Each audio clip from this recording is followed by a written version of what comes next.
ہے رسول کا ذاتی بیٹا ماریہ قبطیہ سے گھر کے اندر موجود ہے، مگر جس مورخ کی بھی جس نے بھی حدیث اس کی تفسیر کی ہے، کسی نے بھی پنجتن کے علاوہ کسی کو نہیں لکھا۔ اچھا یہ بیٹا کون ہے؟ صلب نبی سے ہے، نبی کا اپنا بیٹا ہے، مگر نبی نہیں لے کے جاتے، جبکہ حکم کیا ہے؟ حکم یہ ہے نبی تم اپنے بیٹوں کو لاؤ، یہ اپنے بیٹوں کو لائیں۔ حکم آیت یہ ہے تم اپنے بیٹوں کو لاؤ، یہ اپنے بیٹوں کو لائے، مگر نبی اپنے بیٹے کو نہیں لے جاتے، فاطمہ کے بیٹے کو لے کے جاتے ہیں۔ بتانا کیا چاہتے ہیں؟ بتانا چاہتے ہیں نبی محمد اپنے بیٹے کو گھر چھوڑ سکتا ہے، ممکن ہے ماں کی وجہ سے کوئی کمی کردار میں واقع ہو جائے، مگر فاطمہ کے بیٹوں کو لے جا کر قیامت تک کی نسلوں کو درس دے رہا ہوں، ان کے کردار میں نہ آج کوئی کمی ہے نہ کل کوئی کمی ہوگی۔ صلوات پڑھے محمد و آل محمد۔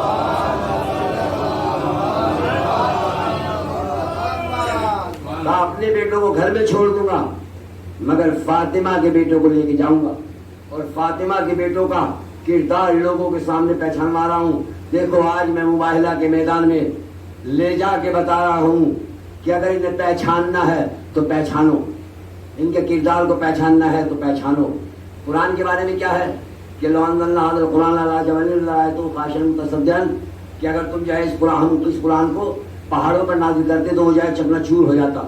جب یہ مباہلہ کے میدان میں پہنچے ہیں، اور پہنچنے کے بعد ایک مرتبہ اس راہب نے دیکھا، اس باپ نے دیکھا باہر نکلنے کے بعد، اور نکلنے کے بعد کہتے ہیں آج میں ایسے چہرے دیکھ رہا ہوں کہ اگر یہ اشارہ کر دے تو پہاڑ اپنی جگہ کو چھوڑ دے۔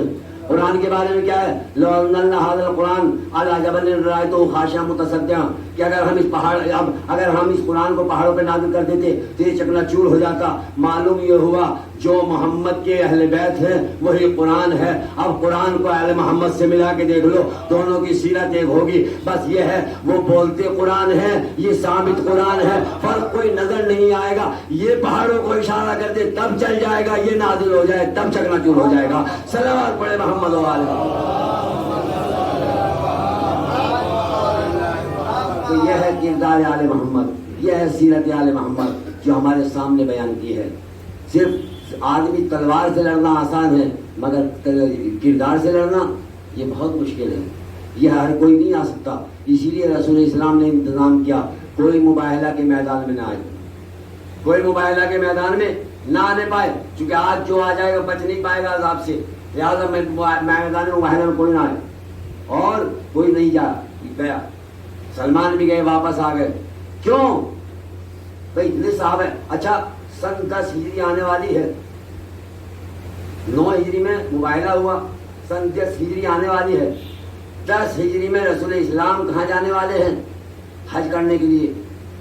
حج میں جو غدیر کے میدان میں، مکہ کی بات نہیں کر رہا ہوں، مکہ میں تو اور زیادہ تھے، جو غدیر کے میدان میں رسول کے ساتھ آئے ہیں 1,24,000، جس مورخ نے لکھا 1,24,000، 20,000، 22,000 کم سے کم۔ تو یہ تو ہے جو راستے میں آئے ہیں واپس، مکے میں بھی تو رہے لوگ، مسلمان پورا مکہ ہو چکا ہے، تو لہٰذا مکے میں مسلمان ٹھہرا۔ رسول کے 1 سال کے بعد جب حج کرنے کے لیے جاتے ہیں، یہ بھی ذی الحجہ کا واقعہ ہے، اور وہ بھی ذی الحجہ کا واقعہ ہے حج کا۔ بھائی 24 ذی الحجہ کو جو ہے مباہلہ ہوا، 24 ذی الحجہ کو ہوا نا مباہلہ سن 9 ہجری میں، اور آخری حج نبی کا کب ہوا؟ سن 10 ہجری میں، وہ بھی ذی الحجہ کا واقعہ۔ یعنی 1 سال کے بعد، توجہ فرمائیں گے، 1 سال کے بعد رسول اسلام کے ساتھ 1,24,000 کا مجمع حج میں پہنچ گیا، مگر مباہلہ میں صرف 5،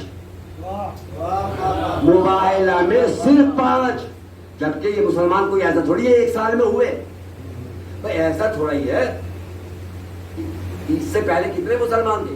اچھا اگر رسول اسلام نے جب اعلان کیا کہ ہم حج کو جا رہے ہیں، چوک پر چوک لوگ جو ہیں حج کے لیے نکل گئے، تو کیا رسول اسلام نے یہ اعلان نہیں کیا کہ کل کو مباہلہ ہونا ہے؟ یہ جو محض مباحثہ ہوا نصارہ و نجران کے درمیان میں اور رسول کے درمیان میں کہاں ہوا؟ رسول کے گھر میں تھوڑے بند کر کے مسجد نبوی میں ہوا، سب کے سامنے ہوا، مباہلہ کا پروگرام بھی وہیں بنا، مباہلہ کی آیت بھی وہیں آئی، تو جب رسول نے کہا کہ کل ہم میدان میں جائیں گے اور میدان میں جا کے مباہلہ کریں گے، تو گلیاں بھرنی چاہیے تھی یا نہیں بھرنی چاہیے تھی؟ بھائی جب 1 سال کے بعد نبی کے ساتھ اتنا بڑا مجمع ہے اور اتنے حاجی جا رہے ہیں، اتنا مسلمان ہیں، ازواج بھی موجود ہیں، اصحاب بھی موجود ہیں، اور امہات المومنین بھی موجود ہیں، سب کی صحابیات بھی موجود ہیں، ایک سے ایک بڑا صدیق، ایک سے ایک بڑی صدیقہ، ایک سے ایک بڑا صدیق اور ایک سے ایک بڑی صدیقہ گھر میں بیٹھے ہوئے ہیں. تو آج تو بہترین موقع تھا اپنی صدیقیت کو آزمانے کا. یہ ہونا کیا ہے؟ اب نہ وہاں سے کوئی دلیل دینی ہے، اب نہ وہاں پہ کوئی مناظرہ کرنا ہے، ہم نہ کوئی علمی بحث ہونی ہے، جا کے چند کلمات کہہ کے جھوٹوں پہ لعنت کرنی ہے. جا کے چند کلمات کہہ کے جھوٹوں پہ لعنت ہی تو کرنی ہے. تو بڑا آسان کام تھا، نہ تلوار چلتی، نہ بحث و مباحثہ ہوتا، اور قرآن کی آیت میں شامل بھی ہو جاتی، صدیقیت کی سند بھی مل جاتی، صدیق ہونے کا کردار کا سرٹیفکیٹ بھی مل جاتا. کہا ہماری صدیقیت پہ جو ہے اعتراض کرتے ہو، ہمارے جو ہے صدیق پہ اعتراض کرتے ہو؟ ارے قرآن نے سند دیا ہے مباہلہ میں، ہے ہی نہیں. ہونا چاہیے تھا نہیں ہونا چاہیے.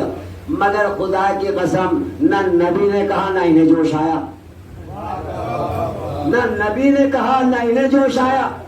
بھائی کم سے کم اگر نبی نے نہیں کہا، یہ خود کہتے یا نبی اللہ اتنا بھاری مارکا ہے، ہم سے بڑا صدیق کون ہے، ہم سے بڑا صادق کون ہے، ہم سے بڑا کون سچ بولنا، ہم بھی آپ کے ساتھ چلیں گے، اب کرنا ہی کیا ہے، ہم بھی آپ کے ساتھ رہیں گے. مگر رسول نے جیسے کہا دیکھو اگر کبھی جھوٹ بولا ہے تو وہاں پہنچ بھی مت جانا. اگر کبھی بھی جھوٹ بولا ہے، چونکہ بحث ہو چکی، اب جو ہے نصارہ کو بھی جھوٹ نہیں بولنا ہے، وہ تو جو جھوٹ بولنا تھا بھول چکے. اب تو صرف یہ ہے کہ جو بحث ہوئی ہے، جو جھوٹا ہے، جس نے جھوٹی دلیلیں دی ہیں، جس نے جھوٹ کہا ہے، جو جھوٹ بولا ہے، اس پہ لعنت ہو. اب نصاروں کو بس غور فرمائیں گے کیوں نہیں گئے، نہ جانے کا سبب کیا ہے، نہ جانے کا ریزن کیا ہے، نہ جانے کی وجہ کیا ہے، وہ تلاش کرنی ہے. چونکہ اب نصارہ کو، نجران کو وہاں جانے کے بعد میں کچھ کہنا نہیں ہے، بس جانے کے بعد میں بد دعا کے لیے ہاتھ اٹھانا ہے. پروردگار جو بھی ہم دونوں میں سے جھوٹا ہو، نعوذ باللہ نعوذ باللہ، اگر رسول جھوٹے ہیں ان اپنی دلیلوں میں تو ان پہ اللہ کے نام لعنت، اور اگر یہ جھوٹے ہیں تو ان پہ لعنت. یہی تو کہنا ہے، یہ نہیں کہنا کہ پھر مباحثہ ہو، پھر علمی بحث ہو. تو کتنا آسان طریقہ تھا. نبی نے کہہ دیا اگر زندگی میں جھوٹ بولا ہوگا یا تھوڑا سی بھی شائبہ پا جاتا ہے زندگی میں جھوٹ کا، تو لہٰذا ادھر کو پھٹک بھی مت جانا، ادھر کو آ بھی مت جانا، ادھر کو دیکھ بھی مت لینا. ایک مرتبہ بڑے بڑے صدیق پڑے تھے، کسی کی ہے جو خون میں حرکت نہیں آئی، یا رسول اللہ میں چلوں. سمجھ رہے تھے ارے ویسے تلوار سے تو پہاڑ سے بھاگ کر جائے پہاڑ پہ جان بچائی جا سکتی ہے، اگر لعنت گلے پڑ گئی تو جان بچانا مشکل ہو جائے گا. صلوات پڑھے محمد و آل محمد پر. اور یہی کیا جناب فاطمہ نے، بس آخری بات، یہی کیا جناب فاطمہ نے. نصارہ نے کیا کیا؟ نصارہ نے یہ کیا کہ جزیہ دے کر اپنی جان بچا لی، جزیہ دے کے جان بچا لی. تو آیت تو ادھوری رہ گئی نا. کیسے پتہ لگے، کیسے پتہ لگے جھوٹوں کا، کیسے معلوم ہو جھوٹوں کا؟ آیت انہوں نے جزیہ دے کے جان بچا کے نکل گئے. بھائی وہ ہوشیار تھا، نصارہ اور نجران جو تو ہوشیار تھے، چالاک تھے، سمجھ گئے کہ اگر آج ہم مقابلے میں آ گئے تو زندگی بھر لعنت ساتھ نہیں چھوڑے گی، لہذا جزیہ دے کے لعنت سے نکل گئے، بچ کے. جزیہ دو اور لعنت سے بچ جاؤ. مگر جناب فاطمہ نے کہا اے بابا اگر آپ کے اوپر قرآن نازل ہوا ہے، جب تک اس لعنت کو مستحق تک نہ پہنچا دوں گی فاطمہ اس دنیا سے نہیں جائے گی. جب تک اس لعنت کو مستحق تک نہ پہنچا دوں گی وقت نہیں ہے، ورنہ یہ بیان کرتا جناب فاطمہ نے کس طرح پہنچایا انشاءاللہ کب کو بیان کروں گا۔ ایک مرتبہ جناب فاطمہ نے کہا کہ جب تک اس لعنت کو مستحق تک نہ پہنچا دیں گی، یہ دربار خلافت میں جا کے جناب فاطمہ کا فدا کا سوال نہیں تھا بلکہ مستحق کی لعنت بتانے جا رہی تھی۔ دیکھ لو آج دیکھ لو کہ کل مباحثہ میں جو جان بچا کے نکل گیا تھا بچا لیا، مگر وہ تو جان بچا کے آج ہے کوئی آدمی کہ انہیں لعنتی سمجھتا ہو؟ دیکھو ہمارا مذہب الگ ہے، ان کا مذہب الگ ہے، ہماری کتاب الگ ہے، ہم ان کی کتاب الگ ہے، ہماری ان سے عقائد میں بحث ہے، ہماری ان سے دینی بحث ہے یہ الگ، مگر کوئی مسلمان ہے جو انہیں لعنتی کہتا ہو؟ ہے کوئی مسلمان؟ ایمانداری سے بتلائیں، کہیں کا بھی مسلمان ہو، بریلوی دیوبندی مطلب شیعہ سنی جو بھی ہے، کوئی نہیں کہتا جزیہ دے کے نکل گئے، مگر جناب فاطمہ نے ایسی لعنت پیچھے ڈالی کہ دنیا چلی جائے گی مگر ان پر سے لعنت ختم نہیں ہوگی۔ صلوات پڑھے محمد و آل محمد۔ لہذا یہ کردار کی انشاءاللہ اس کے بعد کل اور یہ جو ہے کردار کی تھی، اسی لیے امام حسین علیہ الصلوۃ والسلام نے بھی جب آخری وقت میں پیش کیا ہے تو کردار کا نمونہ پیش کیا۔ اب تک جو جا رہے تھے ان کے کردار کو تو دنیا نے دیکھا تھا یا نہیں دیکھا تھا، مگر آخر میں جس فرزند کو بھیجا ہے اس کو یہ کہہ کے بھیجا ہے پروردگار گواہ رہنا تیری بارگاہ میں اس کو بھیج رہا ہوں جو صورت میں، سیرت میں، کردار میں، رفتار میں، گفتار میں تیرے رسول سے مشابہ ہے۔ اے مسلمانوں اب تو ہوش میں آ جاؤ، اب تو دیکھ لو حسین حق پہ ہے یا نہیں ہے۔ آج میں تمہارے سامنے کیسا لال ہے۔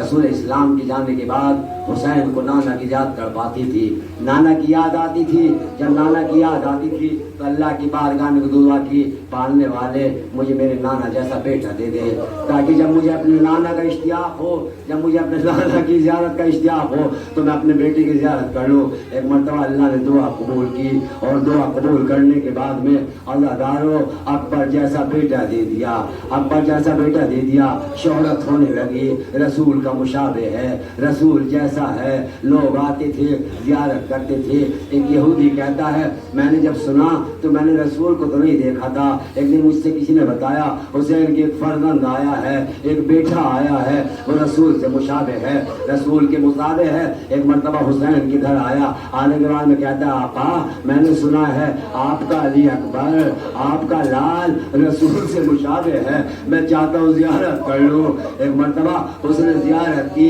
زیارت کر کے خوش ہوا۔ ایک مرتبہ وہ کہتا مولا کیا ایک تمنا کر سکتا ہوں، ایک آرزو کر سکتا ہوں؟ ایک مرتبہ وہ کہتے ہیں بتلاتے ہی آرزو کیا ہے؟ کہا مولا دعا کر دیجئے میرے بھی کوئی علی اکبر جیسا بیٹا ہو جائے، میرے بھی ایسا جوان ہو، میرے بھی ہم شبیہ پیغمبر ہو۔ ایک مرتبہ مولا فرماتے ہیں اے بھائی میں تیرے دعا تو کر دوں گا مگر پہلے ایک سوال کرنا چاہتا ہوں، اس سوال کا جواب دے دے۔ ایک مرتبہ جناب امام حسین کہتے ہیں بھائی یہ بتا اگر یہ تیرا لال جوان ہو جائے، جوان ہونے کے بعد میں اگر اس کے پیر میں کانٹا لگ جائے تو تیرا دل کیا کہے گا، تیری روح کیا کہے گی؟ ایک مرتبہ وہ کہتا مولا اور میرے بیٹے کے کانٹا لگے اس سے پہلے پروردگار مجھے اٹھا لے۔ کہا تو پھر دعا نہ کروا، ارے یہ اکبر وہ ہے اس کے کانٹا نہیں لگے گا، اس کے برچھیاں لگے گی۔ ہاں آزادارو کیسا لال تھا، اس لیے ابھی ابن مسلم کہتا ہے جب اکبر خیمے سے نکلنا چاہتے تھے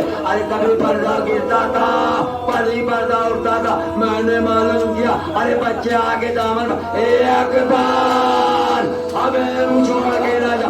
آزادارو اکبر میدان میں گئے، میدان میں سمجھ نہ سکے، آواز دی السلام علیکم یا عبد اللہ۔ حسین دوڑ کر جانے لگے اور جیسے ہی پہنچے جا کے دیکھا بیٹا ہاتھ رکھے ہوئے، اے میرے لال یہ ہاتھ کہتا کہا بابا برداشت نہ کریں گے، کہا نہیں میرے لال بتائیے دو جملے زحمت تمام آزادارو، کہا میرے لال بتا، کہا بابا بنی میرے برچھی کی انگلی ٹوٹ گئی، کہا بیٹے ہٹاؤ زمین کربلا میں گڈا رکھا، ارے کیا ابراہیم اے دادا ابراہیم آ جاؤ کربلا۔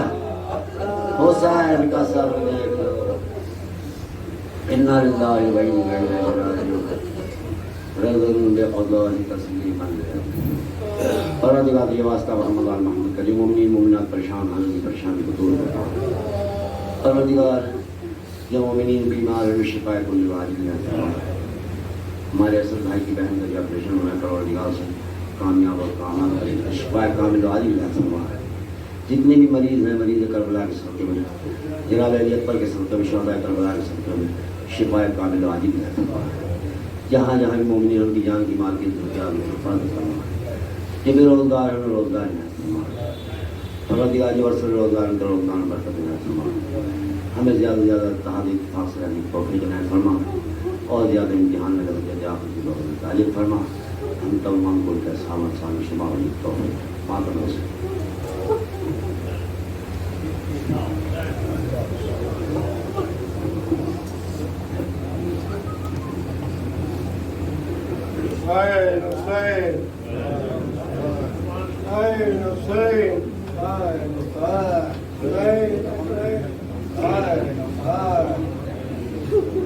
اکبر نے اشارے سے یہ کہا بولا نہیں جاتا ہے بابا اکبر نے اشارے سے یہ کہا بولا نہیں جاتا ہے بابا اکبر نے اشارے سے کہا بولا